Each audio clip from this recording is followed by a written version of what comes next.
Please subscribe, like, comment, and turn on the notification button so you are aware of our future episodes that you will love so much. Hello, everyone. Welcome to another installment of the Film Biz Show. We are right in the heart of the Africa Rising International Film Festival, and we've just seen a very thrilling and very interesting piece of film written and directed by Karabo Lediga called What Did You Dream? First and foremost, thank you for joining us, Karabo. We've been wanting to see you for a while. And your career is, ever expanding and forming, just transforming. But this short in particular, What Did You Dream, talks about a game that's very close to our experiences in the community, in the townships, Mochaina. What inspired this film, What Did You Dream? The entire inspiration behind What Did You Dream was literally me trying to find a way to honor my grandmother. She raised us, my cousins and us, and I guess my mom and my maternal family, but an entire community, you know. I just felt like she's one of those people who will go down in South African history unseen, you know, and I think a lot of our grandmothers are not seen and our grandparents are not seen, and in favor of, I guess, more well-known historical figures in like apartheid South Africa. But I thought, oh my goodness, like, you know, we have heroes in our backyard, you know. And what she literally did is like, she hustled hard, you know. She would sell anything for us, maswiti, the ice block, or, you know, she was a hero, and then she never made it feel hard. We had to kind of cut the orange into 6 ways or 7 ways, but it never felt like hardship or lack, you know. And then the idea around 5 feet as well was her way to make extra cash, but she made it fun for us, you know.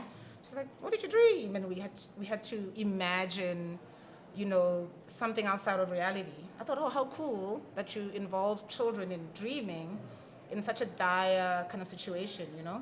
Like, this whole 5 feet thing is kind of like a dream playground for children, you know. But it's to buy bread and sugar, you know. So yeah, basically that's the inspiration behind that. So for our viewers who don't understand what Fafi is, you mind just explaining? I did a lot of research on Fafi. I grew up on Fafi, and the basics of it is it's gambling, right? It's the lottery. In the film, we translate it as Chinese lottery because we wanted something that was politically correct. I get you. So what it is that usually a man of Chinese origin runs a gambling ring.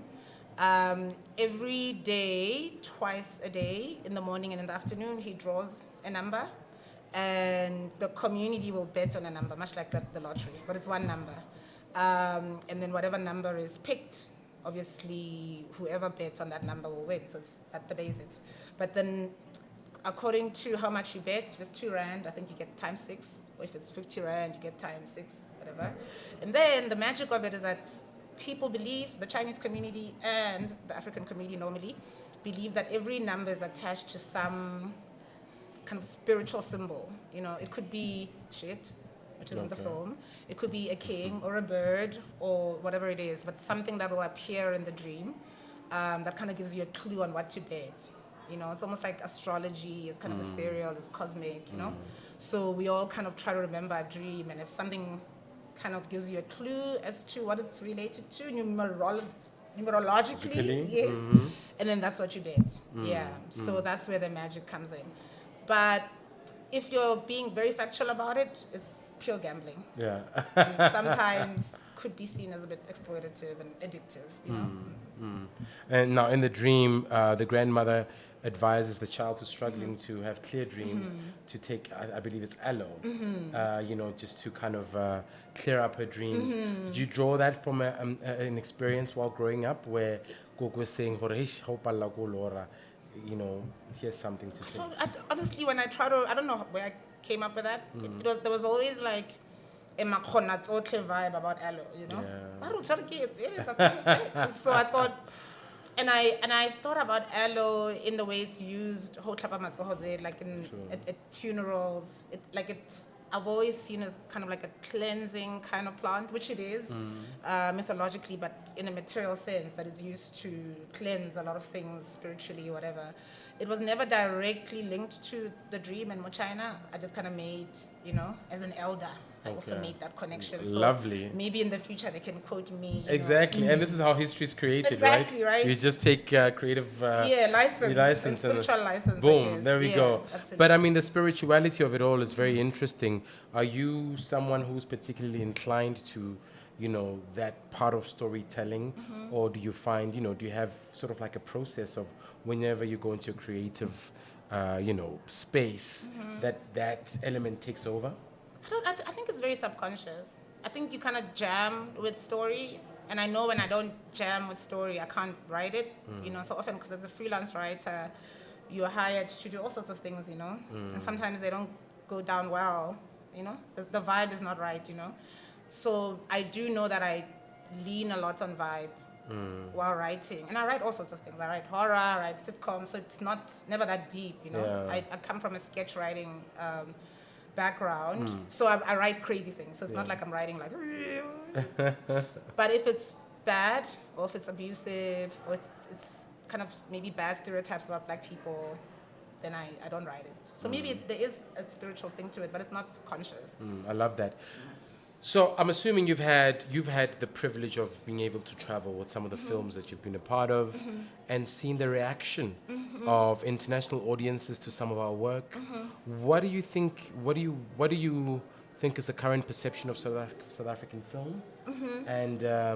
And also, there's a conversation around some of our films not being commercially viable for an international audience.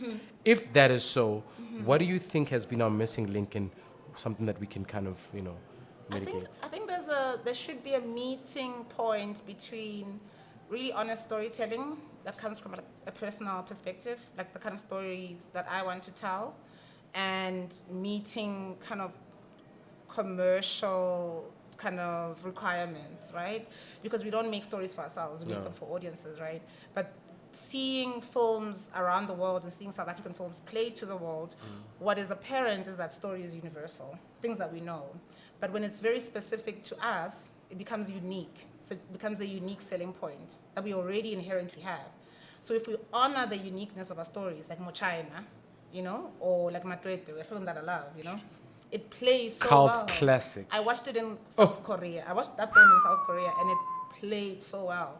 There was no misunderstanding. There was no. They laughed, South Koreans, and they're not English first language speakers, and that thing was in Sipitori, so it's all subtitles, So I think thinking very honestly about who we are and representing ourselves in our true sense, and then it meeting the very expensive medium of film, which needs to be commercially viable. I think that's the magic. And I fear that a lot of the streaming culture forces people into very dishonest storytelling, which then automatically doesn't resonate. It won't. It's almost like the recipe is wrong, The bread won't rise. No. And it's also like there is no will to change it. Because it works in that small dynamic. Let's keep you there. Yes. And And also there's no desire or will to explore the possibility, because right, it works. But what story is, it's constant experimentation. I mean, how do you get a Tarantino or Spike Lee in the same universe, It's a very different kind of voices, but very, very honest voices, But that's what I think. Wonderful. You just finished your first feature. Can I say the title? The Sabbatical. Guys, it's going to be hot. Could you just, because I know love you've got the golden touch. Thank you. And you've got a wonderful cast. I do. Mona, who's an incredible actress. Mam Clementine, Ntate Siputlo Asibolo. That's your homeboy from Pelenda. Yes, very much so. Yeah, that's how I got him on the phone. You're using your leverage. Yeah, but can you just tell us about the process of the film? It was interesting. I'd been writing the film for a long time, and people like to, I know script writers like to say, I wrote it for 6 years. No, I was working. Okay. So when I could, I wrote on and off. It's not like a 6-year writing thing. But I had it for a while. I really wanted to hold off making any other feature, like let's say a commissioned feature for a Netflix or an SABC, because I really wanted my voice, like the short film, which is why I made the short film, almost like a stepping stone to a first feature. That's kind of my voice. And it's like the first, like the short film, it's almost like an honorary, it's a thing about honoring mothers, you know. But this one is a bit funky because the mom is like a dodgy, it's a dark comedy, you know. And it's all around the expectations that our parents have on us as kind of the first generation that kind of tastes freedom. There's a lot of pressure, you know, and perhaps not understanding what it means to be catapulted into white worlds. We become kind of monsters and kind of feed off, you know, something else, like an individualism that doesn't reflect where we come from. And then when we go back home, they're like, oh, what's the hell? You know, that kind of thing. Yeah. So it's like a mother and daughter kind of tussle in getting to know each other for real. Yeah. Outside of it's Mercedes. So it's like almost like the truth kind of laid bare between this mother and daughter, where expectations have kind of define the relationship, which is kind of untrue, you know. So it's also set in Pitori, but like more like a Acacia vibe. Cool. You know, the mom. And it's so it's like a more suburban Pretoria tale. You seem like you draw a lot from your own personal experiences when you write. I mean, even now with What Did You Dream, these are children from Pretoria. I believe you sourced them from the Pretoria State Theatre. You know, how does that work for you in terms of rather drawing from experiences that you have firsthand? I think it's almost like if you can do the cha-cha, I don't know why you wouldn't just do the cha-cha, you know what I mean? Because and I think there's like a flex to being very specific about, you know, worlds that personal stories kind of, you know, it provides kind of that scope to be specific. And since I believe in specific stories, the ones I know are from Pretoria. But I do know that mother and daughter relationships, and I do know that private school and Model C kind of conversations are a little bit more universal, you know. But I like the flavoring, I like the itty-bitty of it. Like if somebody takes a fatuk and wipes the floor, like I want you. You know what I mean? So like I like that new, I like to go into the nuance, but I don't know the other world. So for now I'll work with what you... So if I do like a Star Wars, it'll be like some guy from, I don't know, Gandalf. On like a spaceship or something, you know? That's interesting. Oh, if people use Gandalf, I don't know. Does not work together. Exactly. Okay. So I also think Pitori is really cool. Very. Yeah. So very. I think it's cool, and I like the people from Pitori. I think they're funny and colorful. Very colorful. Yeah. So, I was actually thinking about it, you know, growing up, the perception about Pretoria was it was a place of hustlers. Because but now it's a place of comedians. No, I'm like, that was funny. You know what I'm saying? Like, what about my showman? What about the legacy? You know what I'm saying? You know, my boy, what? And now we're funny. I don't like that. Yeah. I know my mom was telling me, we were talking about this guy who's from Pitori, from my neighborhood, who stole, but he was like a really nice guy. Nice guy, but like a really idiotic thief. You know, he didn't. You know when we're disappointed, that's what Pitori. We're disappointed in the lack of Pitoriness in this, you know. But now we're just funny. But we've got Folka. Oh yeah. I'm really proud of him. I love him. Joe, like it's so funny because it's personally not music I would. But every time I hear him, he just has that thing. I know Folka know what he does. But Karabo, look, man, thank you so much for gracing us with your presence. Thank you for having me. Presence. Go to one, you know, for me, you know, when I saw your film, I really felt this is someone that I personally, you know, would love to engage with over and over again. So may this be the beginning of a new journey for Ena, and I'm sending all my prayers. May sabbatical be an absolute hit. Thank you so much. And knockout. Thank you so much.